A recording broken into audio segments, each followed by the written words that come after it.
आज Doubtnut app download करें। Doubtnut पर अपने सभी गणित, रसायन विज्ञान, भौतिक विज्ञान और जीव विज्ञान के डाउट्स का करो सफाया।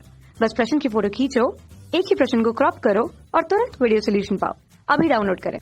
हेलो दोस्तों, क्वेश्चन दे रखा है कि पृथ्वी तल के निकट परिक्रमण कर रहे उपग्रह के कक्षीय वेग व परिक्रमण काल के सूत्र व्युत्पन्न करना है और इसके मान बताना है। ठीक है, और साथ ही पलायन वेग व कक्षीय वेग में संबंध स्थापित करना है। ठीक है दोस्तों, तो हमें सबसे पहले हम बात करते हैं परिक्रमण काल।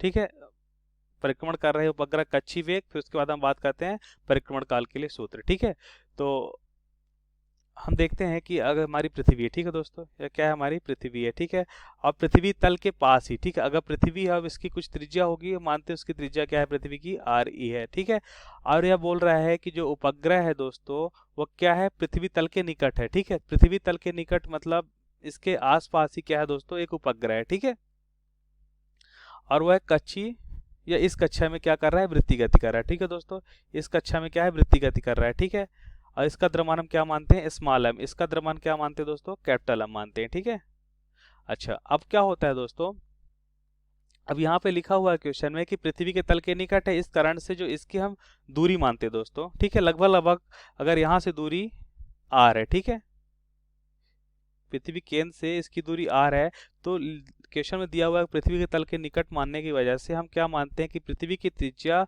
और उपग्रह की पृथ्वी के केंद्र से दूरी लगभग लगभग हम समान मानते हैं। ठीक है, इसको हम क्या मानते हैं, समान मानते हैं। ठीक है, अब हमें क्या निकालना है, कक्षीय वेग निकालना है। अब कक्षीय वेग क्या होता है दोस्तों, हम जानते हैं कि अगर उपग्रह क्या कर रहा है, v वेग से गति कर रहा है। ठीक है दोस्तों, अगर उपग्रह v वेग से गति कर रहा है तो हम क्या देखते हैं, हम देखते हैं कि जब कोई वस्तु वृत्तीय गति करती है दोस्तों तो उस पर एक अपकेंद्री बल कार्य करता है जो बाहर की ओर कार्य करता है, अपकेंद्री बल। ठीक है, इस दिशा में अपकेंद्री बल कार्य कर रहा है। ठीक है दोस्तों, क्या कार्य करता है दोस्तों, अपकेंद्री बल। ठीक है,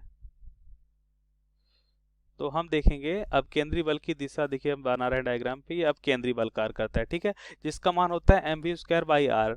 और साथ ही हम जानते हैं दोस्तों कि इस पृथ्वी के कारण इस छोटे वाले द्रव्यमान या उपग्रह पे एक गुरुत्वीय बल कार्य करता है दोस्तों, जिसकी दिशा केंद्र की ओर होती है। ठीक है, और यह गुरुत्वीय बल कार्य करता है जिसकी दिशा केंद्र की ओर होती है, गुरुत्वीय बल Fg। ठीक है, और क्या होता है दोस्तों, अगर पिंड क्या है, वृत्तीय गति कर रहा है, तो हम जानते हैं दोनों संतुलन में रहेंगे तभी तो वृत्तीय गति होगी। और संतुलन होने के लिए हम क्या लिख सकते हैं कि mv²/r और साथ में गुरुत्वीय बल क्या होता है, g capital M small m by r का स्क्वायर। ठीक है, आपस में बराबर होंगे।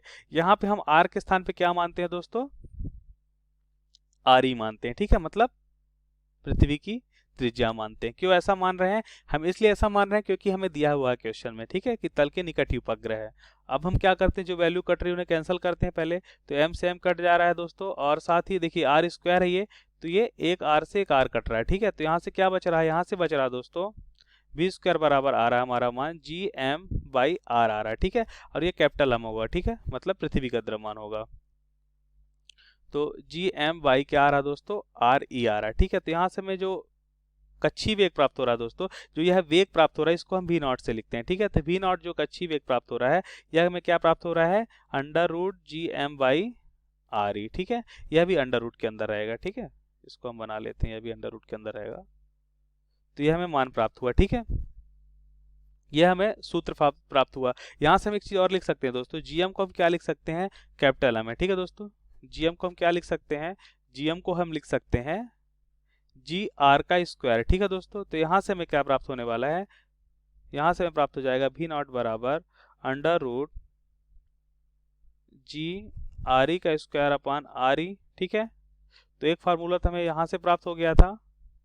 ठीक है, और इसी को हम क्या लिख सकते हैं, इसी को हम लिख सकते हैं, अगर हम गुरुत्वीय त्वरण के रूप में लिखें तो gr का स्क्वायर लिख दिया अपान r, एक r से एक r कैंसिल हो जाएगा, तो v0 हमें क्या प्राप्त होने वाला है, √gRE प्राप्त होने वाला है। ठीक है दोस्तों, यहाँ हम मान रखते हैं। ठीक है, तो g का मान हम जानते हैं दोस्तों क्या होता है, 9.8 मीटर प्रति सेकंड का स्क्वायर, और साथ में RE पृथ्वी की त्रिज्या जिसका मान क्या होता है 6400 किलोमीटर, मतलब 10⁻³ मीटर। ठीक है दोस्तों, यह मान यहाँ पे रखने पे हमें v0 का मान कितना प्राप्त होता है दोस्तों, हमें जो v0 का मान प्राप्त होता है वह क्या होता है 7.2 7.9 किलोमीटर प्रति सेकंड प्राप्त होता है। कितना प्राप्त होता है? 7.9 किलोमीटर प्रति सेकंड। इसका मतलब हमें क्या प्राप्त हुआ? इसका मतलब यह हुआ कि जो यह वेग हमें प्राप्त हुआ है कक्षीय वेग, यदि कोई उपग्रह पृथ्वी के समीप क्या करता है दोस्तों? चक्कर लगा रहा होता है, पृथ्वी के समीप किसी कक्षा पे चक्कर लगा रहा है, तो उसका वेग कितना होगा? 7.9 किलोमीटर प्रति सेकंड होगा। ठीक है दोस्तों, अब हम बात करते हैं किसके लिए? अब हम बात करते हैं परिक्रमण काल के लिए। ठीक है, तो परिक्रमण काल क्या होता है दोस्तों? यहाँ पे हम देखते हैं परिक्रमण काल। ठीक है, परिक्रमण काल। अब यहाँ देखिए, परिक्रमण काल को हम मानते हैं टी। अब टी क्या होता है दोस्तों? टी हम जानते हैं, अगर दूरी अपान वेग करें तो क्या हम निकाल सकते हैं समय? बिल्कुल निकाल सकते हैं। तो हम क्या देखते हैं कि किस या कौन सी दूरी तय करता है? 2 पाई आर दोस्तों। 2 पाई आर मतलब यह जो हमें परिधि प्राप्त हो रही है दोस्तों, परिधि 2 पाई आर। और आर हम कौन सा लिखने वाले हैं दोस्तों? आर ई लिखने वाले हैं। ठीक है, हम मानते हैं कि कक्षीय जो कक्षीय त्रिज्या है वो पृथ्वी के निकट ही है, इस कारण से हमने आर ई लिखा। ठीक है, तो इस त्रिज्या पे क्या कर रहा है? चक्कर लगा रहा है। ऐसा हम देखिए क्वेश्चन में दिया हुआ है, इस कारण से हम ऐसा मान रहे हैं। ना दिया होता तो हम स्मॉल आर लेते। ठीक है दोस्तों, और साथ ही वेग, वेग की बात करते हैं। वेग क्या होता है?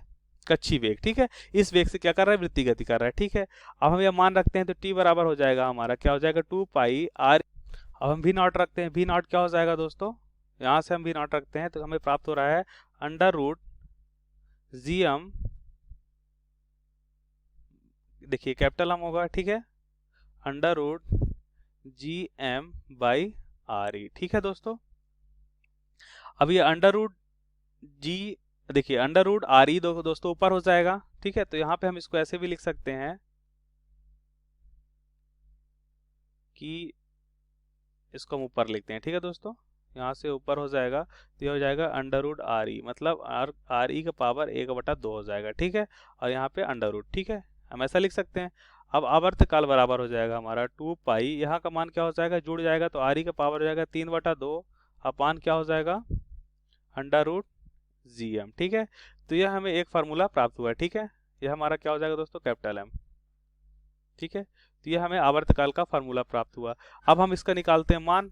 तो मान के लिए हम ऐसा करते हैं दोस्तों, t बराबर हम क्या लिखते हैं? 2 पाई आर ई का पावर 3/2। ठीक है, और साथ ही अंडर रूट जी एम को क्या लिख सकते हैं? इसको हम लिख सकते हैं जी आर ई का स्क्वायर। ठीक है, अब इसके स्थान पे हम देखिए ये रूट है और स्क्वायर है तो ये कट जाएगा। ठीक है, अब बाहर आके आर बचेगा। ठीक है, तो यहाँ पे हम क्या लिख सकते हैं? यहाँ पे हम लिख सकते हैं इसको, ये बाहर आ गया। ठीक है दोस्तों, अब क्या होता है? इसको हम लिखते हैं t बराबर हो जाएगा हमारा 2 पाई आर ई का पावर 3/2। देखिए ऊपर जाएगा तो -1 हो जाएगा अपान अंडर रूट जी हो जाएगा। ठीक है, यहाँ से क्या होता है? यहाँ से होता है t बराबर 2 पाई, यहाँ से क्या बचेगा?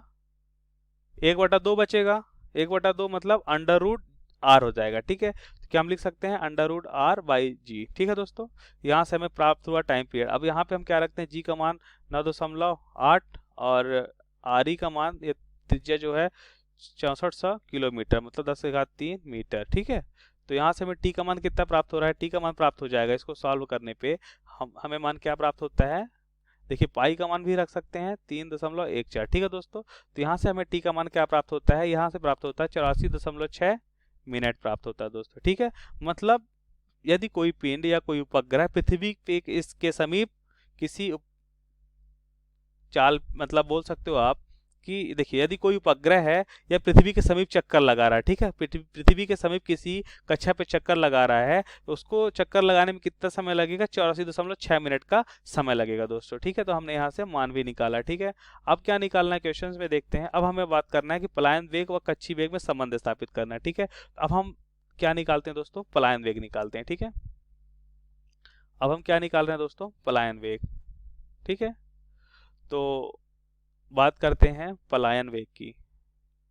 पलायन वेग, पलायन वेग क्या होता है दोस्तों? पलायन वेग वह न्यूनतम वेग होता है, इसे हम भी से लिखते हैं, तो वह न्यूनतम वेग होता है जो पृथ्वी की कक्षा को छोड़ के क्या होता है, या आप बोल सकते हो कि पृथ्वी के गुरुत्वाकर्षण क्षेत्र को छोड़ के उससे बाहर चला जाए। ठीक है, वह वेग होता है पलायन वेग। इसको हम दिखा रहे हैं डायग्राम पे। मानते हैं कि पिंड पहले यहाँ था। ठीक है, अब पिंड को हम v वेग से फेंकते हैं, ठीक है, और पृथ्वी का द्रव्यमान m है और इसकी त्रिज्या r ही है। तो इसे हम क्या करते हैं दोस्तों, v वेग से फेंकते हैं, तो ये क्या है, वह न्यूनतम वेग जो पृथ्वी के गुरुत्वाकर्षण क्षेत्र को पार करके बाहर चला जाए वह पलायन वेग कहलाता है, ठीक है। इसके मान को कैसे निकालते हैं दोस्तों, हम देखते हैं कि प्रारंभ में देखिए पिंड पे गुरुत्वीय बल कार्य करता है और गुरुत्वीय बल संरक्षी बल है, ठीक है दोस्तों। इसके अलावा इस पे कोई बाह्य बल कार्य नहीं करता है, इसलिए हम यांत्रिक ऊर्जा प्रमेय लगा सकते हैं, ठीक है दोस्तों, यांत्रिक ऊर्जा प्रमेय। अब यांत्रिक ऊर्जा प्रमेय से हम जानते हैं कि क्या होती है, कुल स्थिति ऊर्जा प्लस गति ऊर्जा दोस्तों क्या होती है, नियत होनी चाहिए, ठीक है दोस्तों। तो हम देखते हैं प्रारंभ में पहली स्थिति में क्या देखते हैं, पहली स्थिति में जो स्थिति ऊर्जा हो जाएगी वो क्या हो जाएगी दोस्तों, पहली स्थिति में जो स्थिति ऊर्जा हमें प्राप्त हो जाएगी वह हो जाएगी minus G small m capital M by इनके बीच की दूरी, हम मानते हैं पृथ्वी की सतह पे है तो दूरी आर ही मानते हैं, ठीक है, प्लस गति ऊर्जा, गति ऊर्जा कितना मानेंगे दोस्तों, यह हो जाएगी 1/2 एम बी का स्क्वायर, इतनी गति ऊर्जा से इसको फेंक रहे हैं, ठीक है। अच्छा, अब बाद में क्या होता है दोस्तों, बाद की गति ऊर्जा देखिए, अब यह क्या होता है, मानते हैं कि पृथ्वी गुरुत्वाकर्षण क्षेत्र से बाहर जाती है, मतलब यह अनंत दूरी तय करती है, बहुत ज्यादा दूरी पे, ठीक है दोस्तों। तो अब स्थिति ऊर्जा क्या हो जाएगी, अनंत पे हम स्थिति ऊर्जा क्या मानते हैं दोस्तों, शून्य मानते हैं, ठीक है। तो अनंत पे स्थिति ऊर्जा शून्य हो जाएगी। गति ऊर्जा अनंत पे पहुंचते समय हम क्या मानते हैं दोस्तों, कि पिंड की गति ऊर्जा भी क्या हो जाएगी, शून्य हो जाती है, ठीक है। तो यहाँ से हम क्या निकाल सकते हैं, यहाँ से हम निकाल सकते हैं v का मान, ठीक है। तो यहाँ से हो जाएगा, इसको पक्षांतरण करेंगे तो प्लस हो जाएगा, तो लिखा जाएगा GMM/RE बराबर हो जाएगा 1/2 MB का स्क्वायर, ठीक है। यहाँ से जो मान कैंसिल हो रहे हैं कैंसिल करते हैं, स्मॉल एम से स्मॉल एम कैंसिल हो जाएगा और कुछ कैंसिल हो रहा नहीं हो रहा है, ठीक है। तो v का स्क्वायर का मान कितना आ जाएगा, v स्क्वायर का मान आ जाएगा, देखिए इसको त्रिज्या गुणा करने पे 2GM कैपिटल M है दोस्तों अपान RE, ठीक है। हम इसको क्या करते हैं, स्क्वायर हटाने का इसको अंडर रूट कर देते हैं, ठीक है दोस्तों। तो हमें क्या मान प्राप्त हुआ, यह प्राप्त हुआ, ठीक है। अब यहाँ से हम इसको ऐसे भी लिख सकते हैं, GM को हम जानते हैं क्या लिख सकते हैं दोस्तों, GM को लिख सकते हैं √2 क्या लिख सकते हैं, GRE का स्क्वायर, ठीक है दोस्तों, अपान क्या हो जाएगा RE। तो यहाँ से जो वैल्यू कट रही है उन्हें फिर से हम काट देते हैं, तो यहाँ से एक R से एक R कट जाएगा, तो यहाँ बचेगा क्या, √2 GRE बचेगा, ठीक है दोस्तों। ये हमें क्या मिला, पलायन वेग मिल गया, ठीक है दोस्तों। अब हमें क्या बताना है, पलायन वेग और किसमें, कच्छी वेग। तो कच्छी वेग हमें, इसको हम मानते हैं समीकरण 1 दोस्तों, इसको मानते हैं समीकरण 2, ठीक है। तो इनके भी जो संबंध है समीकरण 1 और 2 से निकालते हैं, तो समीकरण 1 व 2 से हमें क्या प्राप्त होता है, हमें प्राप्त होता है कि v बराबर √2 और GRE को क्या लिख सकते हैं दोस्तों, V0 लिख सकते हैं, क्या लिख सकते हैं, V0, ठीक है दोस्तों। हमने GRE को हमने क्या देखा, हमने देखा कि V0 बराबर √GRE है, ठीक। GRE अंडर रूट को हमने क्या लिखा दोस्तों, V0 लिखा, ठीक है। देखिए इसके ऊपर अंडर रूट नहीं रहेगा, ठीक है दोस्तों। तो हमें क्या मिला, पलायन वेग और कच्छी वेग के बीच संबंध भी प्राप्त हो गया दोस्तों, ठीक है। तो इस प्रकार हमने क्या देखा, सभी प्रश्नों का आंसर हमने हल किया। थैंक यू दोस्तों। कक्षा 6 से 12वीं से लेकर नीट, IIT, JEE वो एडवांस के लेवल तक 1 करोड़ से ज्यादा छात्रों का भरोसा।